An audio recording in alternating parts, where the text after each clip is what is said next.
Hi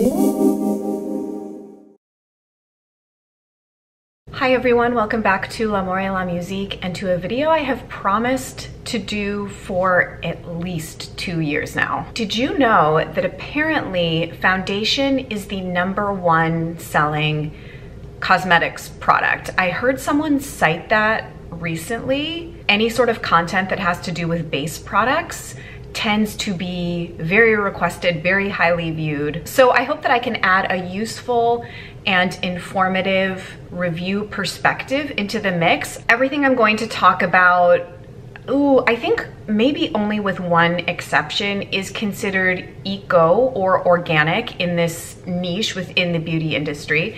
I personally don't like labels like clean, non-toxic, even green, but just to kind of draw some parameters around what we're going to talk about, these are all kind of indie or alternative foundation brands. I'm getting my hair cut tomorrow. I almost put my hair up, but then I was like, we just have to kind of own what it is. Just felt the need to say that before we go any further. Okay, a bit of organizing rubric before we get started. I have notes.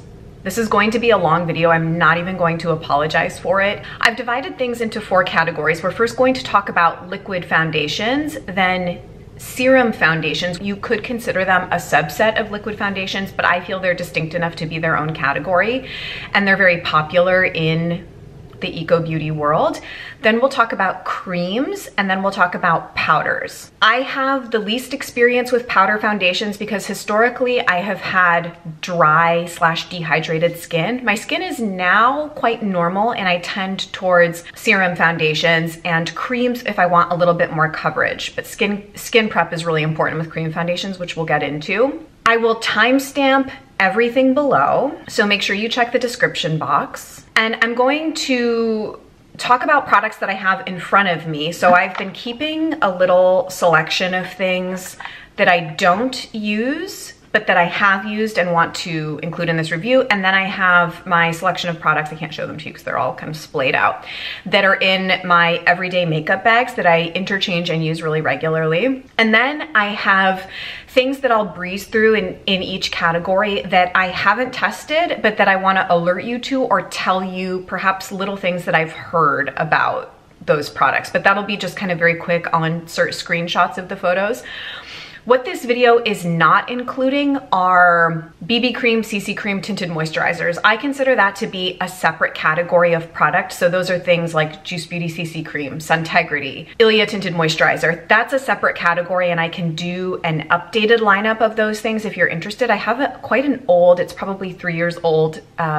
It was the first lineup video I ever did without explicitly calling it a lineup, but it was a review of tinted moisturizer, BB, and CC creams. I will link it. What else is there to say before we get started? I think nothing else except a big thank you to the L'Amour Patreon community who supports my independent beauty journalism. So if you're interested in supporting unsponsored, independent beauty reviews and get access to lots of bonus and more personal content that I do, you can go to patreon.com/l'amour et la musique. That also supports the production of my soon to be released podcast that I'm deep in production mode with, recording and getting all of that ready to release hopefully before the holidays. You can also find me on Instagram at L'amour et la musique. I'm very active over there. And my website, which desperately needs some updating and some love. Once the podcast releases, that's going to be the next thing I tackle, l'amouretlamusique.com. I gotta kind of gear up for this, guys. Okay, let's get started. Let's start with liquid foundations. When people think of foundation, this is probably the most common category that would come to mind.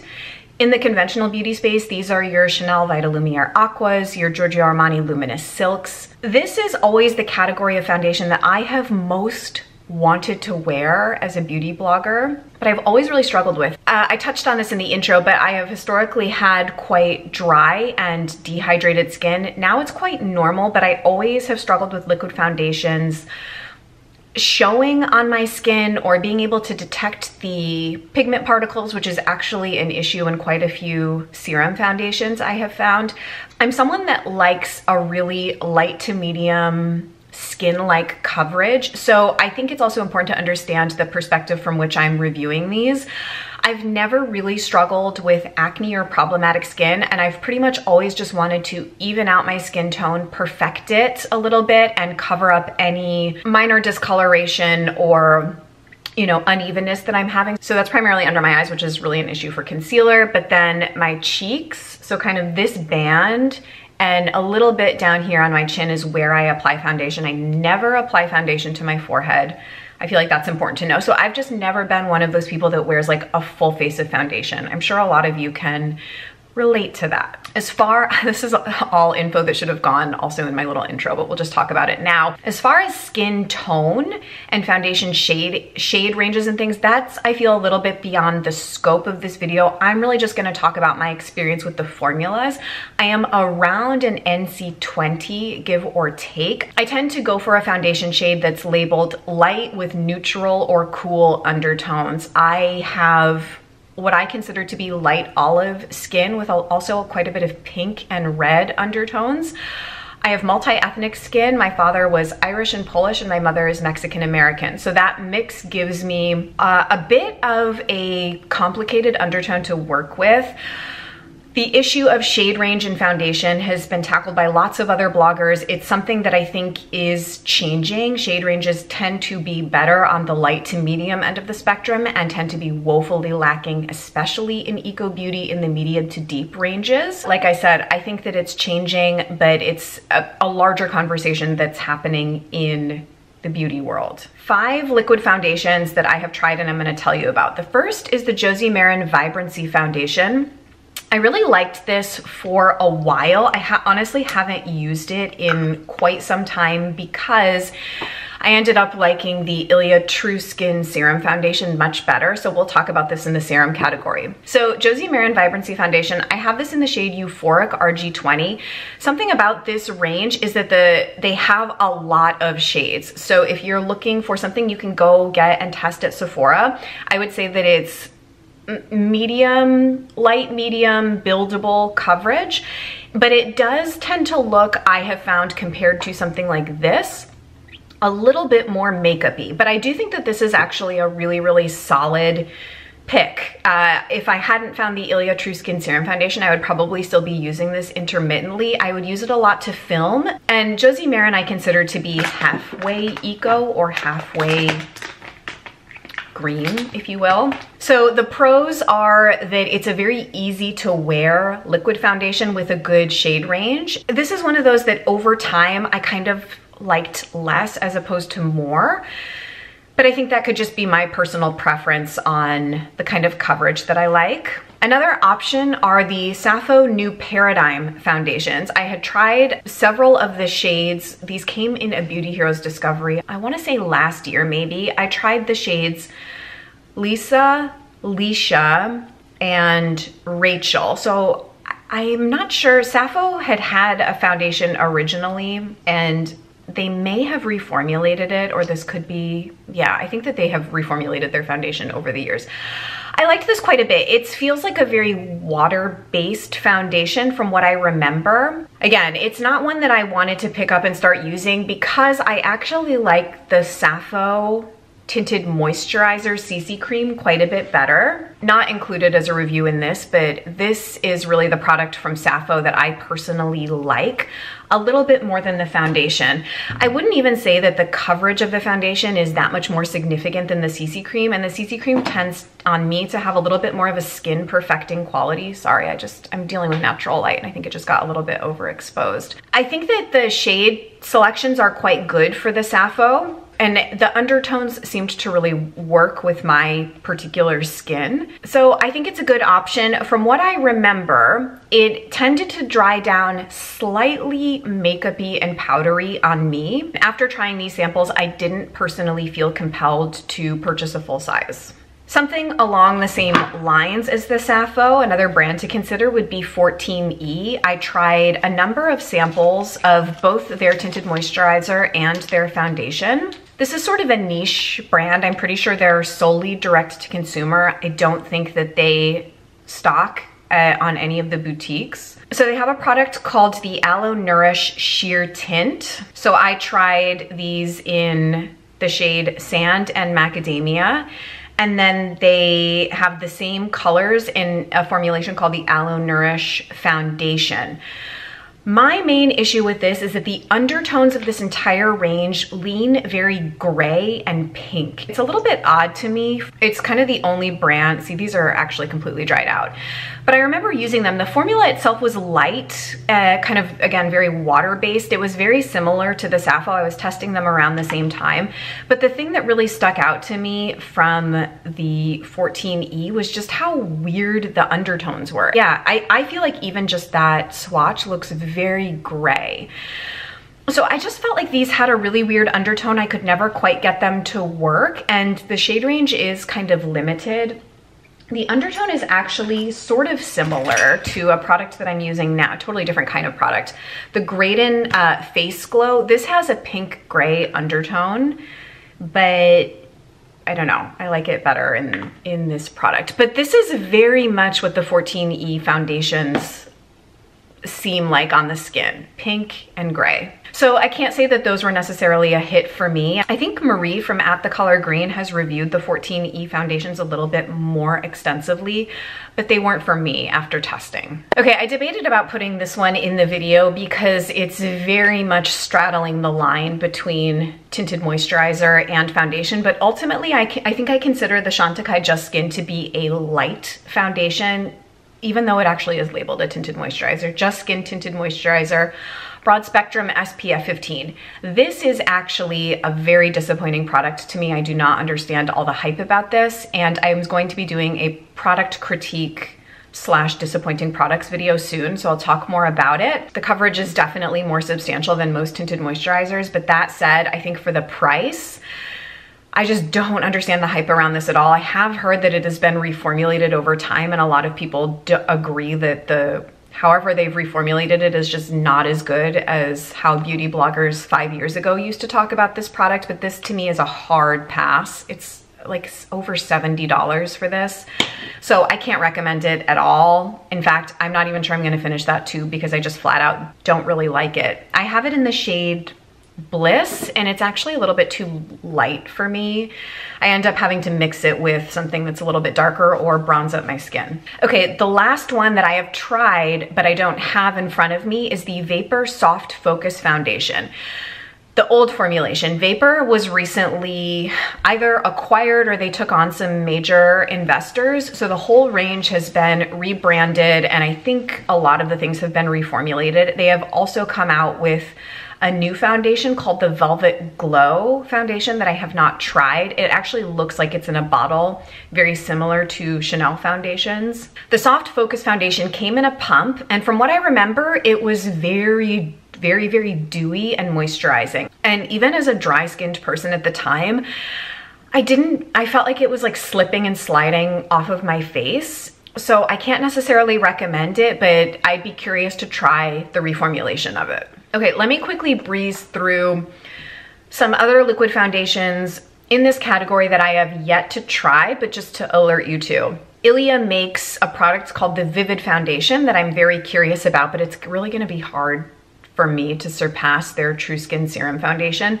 Antonym, which I'm gonna talk about when we get to the powder foundation category, makes a product called the Skin Esteem Foundation. I haven't heard much about it. The reviews online are not great, but increasingly I trust online reviews less and less and less. Alima Pure, which I have tried their powder, loose mineral powder foundation, but they make a pure liquid silk foundation. And to me, it's similar to Antonym. I haven't heard wonderful things about either one, but they're options. There's a brand called New Evolution that makes a complete coverage foundation. Air Perez makes two foundations, the Oat Milk Foundation and the Quinoa Water Foundation. I have really quite liked some Air Perez products I've tried, in particular the Color Pots. I really like the Carrot Color Pot from Air Perez, so I'd be curious how their foundations are. Dr. Hauschka makes a liquid foundation. Dr. Hauschka, I think, has kind of upped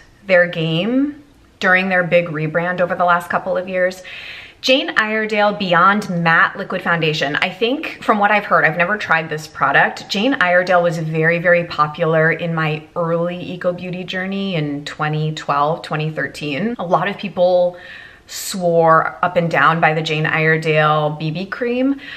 But the Beyond Matte Liquid Foundation, I think, is a very full coverage type of foundation. So if you're someone that wants like a MAC or Bobbi Brown type of full coverage foundation, almost like for, I was gonna say for stage makeup, just someone that likes a really full coverage, the Jane Iredale Beyond Matte I think is a good option. And then there's two European brands I just wanted to mention.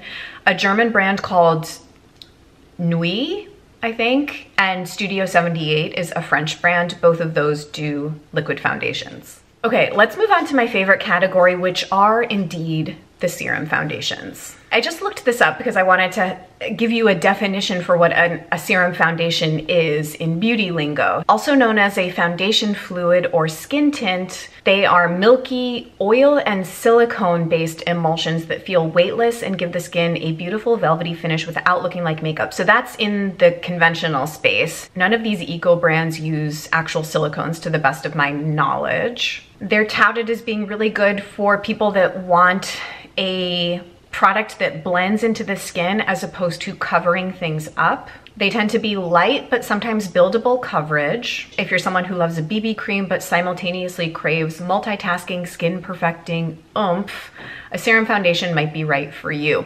So there's not really any hard and fast definitions. In the eco space, what I tend to think of them as is a very, very moisturizing, blendable type of formula, but even within this category of ones that I have tried, there's some differences. The first one that came on the eco beauty scene that I knew about and tried is the Gressa Minimalist Corrective Serum Foundation. I've gone through 1 or 2 bottles of it in the past. A lot of people swear by it. Here are my issues with it. It is on my list. I don't have a bottle now because it's not a product I've continued to repurchase.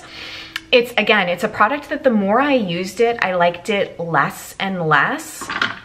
Similar to something like the Fit Glow Vita Active foundation. This is not labeled a serum foundation, but I almost consider it one. I think of them as pigment that's suspended in a mixing medium, whether that's an oil or a silicone or something like this, and they tend to feel very, very like silicone-y. I would say the Gressa Serum Foundation really does fit that bill.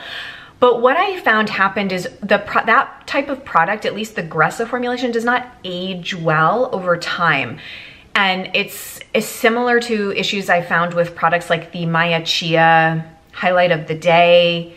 A lot of the Gressa liquid products that are a pigment suspended in an oil, I just find that over time, as the oil or the mixing medium starts to turn, the pigment doesn't disperse the same and they just don't wear as well on the skin as the product ages. I've had several bottles that just can't be fully remixed of the Gressa, and what happens is you just start to be able to detect the pigment on your skin, which is one of my biggest pet peeves with a foundation. So I had a very, very similar experience with the Fit Glow Vita Active. I have this in the shade 1.5. I tried several shades of this, and 1.5 ended up being, I guess, pretty much the right match for me. Really liked this product when I first used it, but over time I just found that especially if my skin was dry or had any kind of texture or flaking, this would stick to it and you could definitely tell. Whereas with something like the Ilia, no matter what shape my skin is in, I can never see this on my skin or like in my pores or in my dry patches or anything. It truly blends into the skin. How I'm kind of jumping around a little bit in this category because I can think best about these products comparatively. With the Ilia, which I have in shade Texel SF3, I actually think the shade range of the Ilia is really pretty decent, and Texel is one of the best color matches foundation-wise I personally have ever found for my skin. 1.5 and the Fit Glow was okay, but perhaps even a little bit light. A lot of people have to mix foundation shades, which is annoying, but kind of the way it goes. So with the Ilia, this is one that I don't think, even though it's labeled a serum foundation, this is not like the Gressa where you have to actually shake to redisperse the pigment. It seems like it's kind of always emulsified, but right away you can see that the coverage of this one is more opaque out of the bat than the Fit Glow, which is much more like watery. I don't know if you can see the difference. And I truly don't know the magic or the chemistry behind the Ilia. I've had this bottle for over a year. It performs exactly now as it did when I first got it. It does say shake before use, but I don't even necessarily find that you have to. Spoiler alert, this is my favorite multi-purpose everything foundation. If I had to recommend one from this entire video, it would be this. I absolutely love it. So I'm wearing it today. I wear it most of the time when I'm filming. I usually take a very small amount, like that, at most that, and I just mix it between my fingers like this, pat it. I usually take this up under my eyes as sort of like a preliminary concealer. Sometimes I'll go over with the matching concealer that Ilia does in the True Skin Serum range. Pat this again in that area, blend it out with a beauty blender, and I have never ever once had an issue with seeing it on my skin. It just blends in perfectly every time. If I did sponsored work, you would probably think that this was sponsored by Ilia, but this is just my truly independent, glowing review. I love this one. Okay, also in this category that I have not tested but can comment on just based on things I've heard, the Kosas Tinted Face Oil is quite a popular one. It was one that I was considering getting and including in this video, but heard from too many people that it seems to have the same issue as the Fit Glow or as the Gressa, where over time you can start to see the pigment on your skin. I'm not sure if this is how the product is interacting with the skin. Your skin develops some kind of weird relationship with ingredients in the product that it starts to not wear as well, or if it's an issue of product aging over time and how that affects application. It could be some of both, but I had heard from multiple people, corroborated over and over, that over time they just didn't like the product and that the pigment was starting to separate from the fluid or mixing medium. Juice Beauty Phytopigments Flawless Serum Foundation. I had tried this in Ulta. I had actually tried it on my skin. I had used a tester and gone in with no foundation and used it, and I had a very similar result to the Gressa Minimalist Corrective Serum Foundation, just not for me and my particular skin. I felt like it dried down, almost powdery looking. Again, it depends on the natural oils that your skin is producing and how those things look throughout the day, and again, how the product ages over time. Juice Beauty, I think, has a little bit of a better preservation system than something like Gressa. Just my experience with products like Gressa, they tend to turn quite quickly. Another one in this category is the Jane Iredale Liquid Minerals. I think this is a relatively new release from Jane Iredale, and probably as part of the Serum Foundation beauty trend, they came out with one. Haven't tried it, but it does exist. Okay, so my sweet spot is the light to slightly buildable medium, but still very skin-like coverage. If you want a little more coverage, and there are days that I certainly will use these types of products for just a more fuller, medium to medium full coverage look, I would suggest going with a cream foundation, and there really are some very, very good ones in Eco Beauty. I think cream foundations have, I don't know, not necessarily a bad reputation, but they seem, whereas serum foundations seem very kind of like young and fresh, cream foundations can seem a little bit like stodgy, I guess. I don't know why. I have several in my regular makeup bag and rotation. Probably the most well-known one in this category, and perhaps the most coveted, and for good reason, is the K.R. Weiss Cream Foundation. I'm pretty much hitting pan on mine. I love this one, and if I had to choose kind of a second favorite, it would probably be this. It's one of my favorite products from all of K.R. Weiss's range, and I really do think if you're going to invest in like one thing from the brand, this is a really, really good one to invest in. The longevity of it is incredible. They have expanded their shade range. I have it in paper thin, but I think they now do half shades, similar to RMS, who's also really expanded their shade range. Even with the expanded shade range, paper thin is definitely the right shade for me. This is a very thick but workable foundation. So a couple of tips for using it. It does require, I think, kind of ample warming up and really good skin prep. The best way to use it is prepping the skin with an oil immediately before applying it. So I keep a small bottle of one of the Infiore Solution Botanics down here. This is the Calendula. You can use them on face or body. You can use any face oil. Just take like 2 drops and press it kind of where you're going to apply the foundation. Again, I just really need targeted coverage. Press some oil into the skin so that it's just like super fresh and dewy. And then I go in with both of my fingers right into the pan, and similar to the Ilia, and I just finger apply initially, warm it up, work it into the skin, and then use a beauty blender, and you can get heavier coverage for sure than something like the Ilia. This formula, the K.R. Weiss, it wears so beautifully throughout the day because it's a formula that interacts so well with the natural oils that tend to come through your skin throughout the course of the day. I like the way my skin looks at the end of the day, probably most of anything after I've been wearing the K.R. Weiss. Very buildable, very workable. I think people with very dry skin might shy away from it because you can't just throw it on your skin willy-nilly. It does require some more work and some prep. Another thing you can do is after you apply, you can use oil on top of it after it's already in your skin. Take a beauty blender and work the oil over the foundation. That gives a much dewier effect, but it's really fabulous. I love the refillable system. And if you're gonna sort of invest in one beautiful piece of makeup / jewelry, I think this is a great one. Another really good one that I've been trying more recently is by Rituel de Fille, and it's their Ethereal Veil Conceal and Cover. So this is primarily marketed as the name would suggest, a concealer, but it can be used as just a cream foundation, I think. The shade I have is a little bit light for me to do that. I have it in the shade Serums.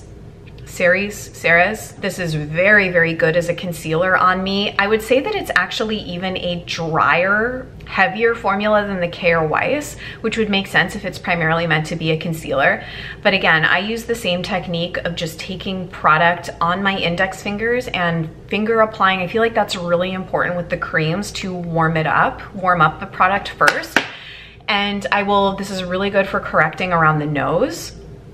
And I find that it gives a slightly more, I want to say powdery finish than the K.R. Weiss. It's certainly not a powdery finish, but for some reason it can translate to looking a little bit more, I don't know in conventional terms what it would be, like satin versus velvet. It just looks ever so slightly more of a powdery type of finish than the K.R. Weiss, which to me is just like a true cream finish. The other one in this category we could talk about is the RMS Original Uncover Up. RMS has also come out with that new Uncover Up foundation, which, I don't know, I'm not really that interested in trying. It, to me, it looks like almost like a Kevyn Aucoin Sensual Skin Enhancer sort of product where you need a tiny amount and it's a very thick product that looks like it needs a lot of working, kind of similar to the K.R. Weiss. But if you need such a small amount of product for a lot of coverage, why are you packaging it in that huge thing? Do you know what I mean?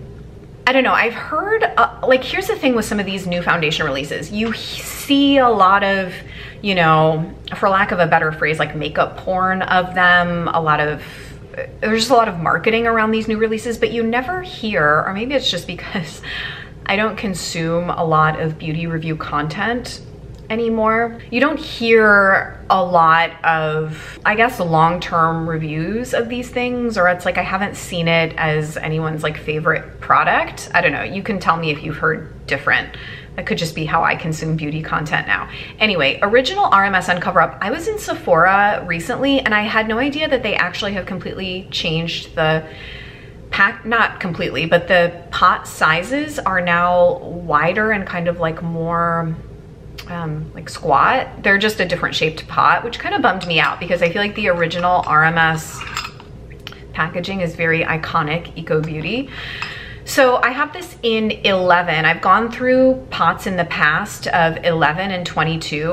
Okay, this might be an unpopular opinion. I do feel like the quality of RMS products has declined over time as they have expanded as a brand, gone into Sephora, become very mainstream in a lot of ways in the beauty industry. I don't know, something about them just doesn't feel the same. And we're setting aside a lot of the problematic marketing of RMS that I've talked about ad nauseum before. We're not going to deal with that here. I just don't like this product as much as I once used to. It could be because I've just tried so many other things and just found things I liked better. At the time that I started using RMS, I thought it was so fantastic. I used this as a light foundation, but I have to say the Care Wise is definitely a superior product to me to this. A lot of people don't want to use coconut oil on their face either, so this is kind of out of the question for a lot of people out of the gate because it's a brand that relies on coconut oil. I don't know. I wouldn't necessarily honestly recommend the RMS on Cover Up unless you want to get it from Sephora with the knowledge that you can return it and exchange it if you don't like it. I'm kind of neither here nor there with this product anymore. Now we can talk about some, also in the cream category, some foundation sticks, which I have here. Let me make sure. Yes, okay. So I have 3 foundation sticks to talk to you about.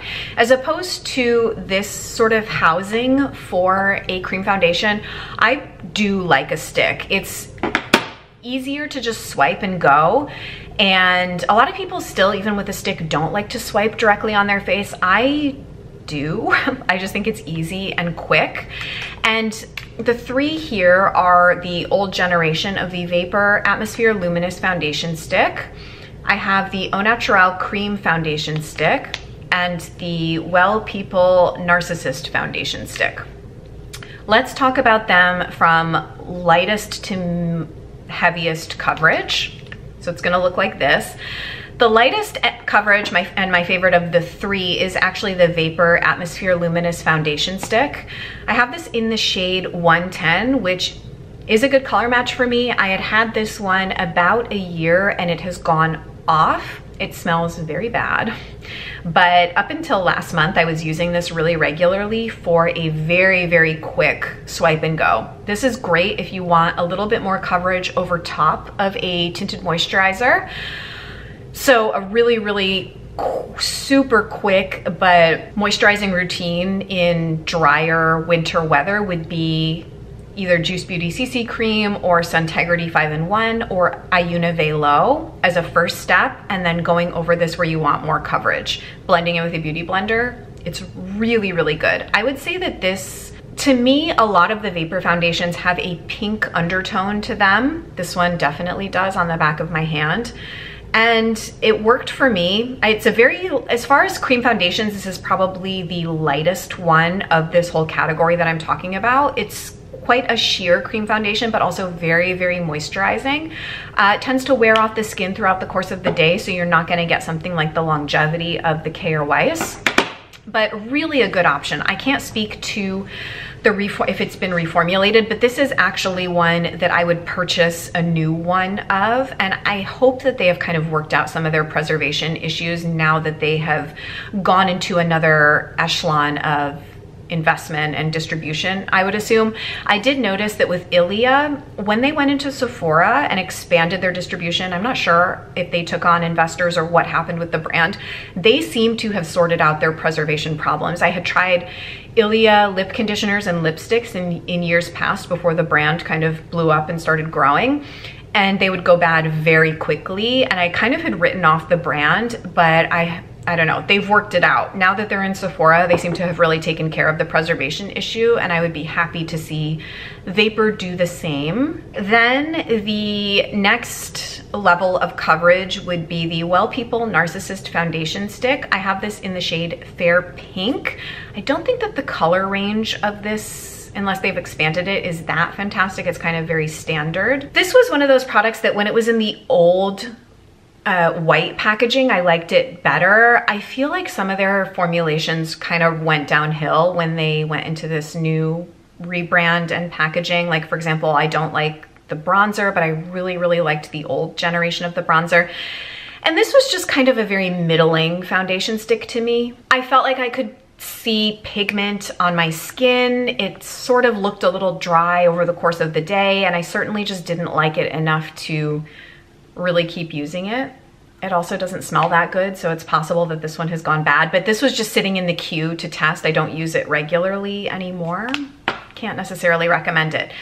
Now, if you want a very full coverage cream foundation in stick form, you could try the Au Natural cream foundation stick. I have this in the shade Sand, but it was not a good color match for me. Too light. Not a formula that seemed to wear on my skin particularly well, as opposed to the K.R. Weiss and the Rituel de Fille. This didn't seem to really work into the oils of my skin, didn't seem to interact with it in a way that I liked. And it's a little bit mask-like, so if that's something that you want or you're going for, I can think of plenty of circumstances when you would want a coverage like this. The formula is very, very thick and hefty, but in a very usable type of applicator. And I think that the shade range of Au Natural is better than Well People. It's probably on par with something like Vapor. I haven't had time to go look at every single one of these and check the foundation shade ranges, but I think Au Natural does quite well as far as shade range. Okay, that's it for creams. The only one I had on my list that I hadn't tested is the new RMS Beauty Uncover Up Foundation that I don't intend to test, so I'll just rely on you guys to tell me about it. Moving into our last category of powder foundations. I'm including both pressed powder foundations and loose powder foundations. So I have to say, I have never really understood how someone can use like a pressed powder foundation as like their sole coverage. I feel like that was a real, or a loose powder foundation. Don't you guys remember on YouTube maybe 4 or 5 years ago, there was a Tarte product that you would sift through like this mesh sifter, and people would use a kabuki brush and just use that as their powder foundation? I could never do that. And now I have very normal skin. I guess it's all a jumping off point from the revolution that was Bare Minerals, which I remember starting to experiment with in like late high school and college probably. But I feel like they were the ones that kind of made powder foundation, like buffed into the skin with a dense brush, a thing. This is my least favorite category, and again, I've just never used a powder foundation as my sole coverage. I do have the Antonym pressed powder foundation, but I use it as a setting powder. So I will reach for this when, say I'm just wearing a tinted moisturizer and maybe some concealer, not a lot of coverage. I will use this as like my setting powder, and it gives more coverage than something like the Hourglass powders, which is more kind of like my everyday, very finely milled, lightweight setting powder that I use over most of my other foundations. This is like if I'm having just a very light base day with just tinted moisturizer and concealer, I'll reach for this. I have this in the shade Light. I think they just have like a light, medium, and dark. I like it quite a bit. You can see actually, like I don't know, they come very domed, so I'm pretty proud of actually how much of this I've used. I think this is a really, really nice one to have in your makeup bag, but again, I can't attest to it as like a true powder foundation. The other one I can comment on that I have used in the past, although it's been many years, it was again early in my eco beauty journey, the Alima Pure Satin Matte Foundation. Alima's been around for a long time. They've gone through several rebrands. Now I feel like they're a very kind of like streamlined brand, but they started by just offering lots of loose mineral powder foundation, blush, highlight, and like setting powders. And I remember trying many samples of their things. They came in like little sachet bags, or I guess like these sort of little pots. I liked them at the time. This was like mid 2000s, I want to say, or like between 2006 and 2008. I was trying Olema powder products, and I've tried them since. It hasn't been over 10 years since I've used them. But they also now do a lot of pressed products, which was always going to be the next evolution for loose mineral based brands. You kind of have to start doing pressed products now, because I think just a lot of consumers don't have the tolerance for loose mineral products, even with a lot of innovative packaging. Like, remember Au Naturel tried to do those like puff bottles and the mesh type of thing with Tarte. It just ends up being really quite messy. But Olema now does, I think they still do a loose powder foundation, but they also do a pure pressed foundation with rosehip complex, it's called. Well People does a pressed foundation. It's called the Bio Base Pressed Foundation. And they also do an Altruist Mineral Foundation. So they do a loose mineral foundation and a pressed. The brand New Evolution that I mentioned in the liquid category does a pressed powder foundation as well as a loose powder foundation. Lily Lolo does a mineral foundation. I'm not sure if it's pressed or loose. Au Naturel does a semi-matte powder foundation that I think is loose. Air Perez does a calendula powder foundation that I'm pretty sure is pressed. And Hint Beauty does a product called the Veluto Pure Powder Foundation that I think is loose. I hope I'm not wrong on all of those, but you'll be seeing annotations and photos. So that's the category that I'm least likely to try products in, but I wanted to let you know what's out there in case this genre of foundations is your jam. So truthfully, I don't know why I had built this video up in my head as being, I don't know, it was just always this video that it was like, I need to do this video. I'm so excited to do this video, but I got kind of really in my head about it because it seemed really daunting. But I feel like we moved through that really expediently and efficiently. If you have requests with other videos you would like to see in the L'Amour lineup series, please comment and let me know below. The ones that are fresh in my head that I would like to do are eye creams / eye serums, maybe an updated tinted moisturizer, BBCC type of video. I would like to do an oil cleanser / balm cleanser lineup, like a first cleanse lineup, maybe a second cleanse lineup. What else? I mean, we could really, the world is our oyster. Thank you guys so much for watching and for supporting L'Amour. I appreciate you so much. I hope to hear from you in the comments and see you in another video or somewhere on Patreon or podcast or Instagram soon. Take care, guys. Bye.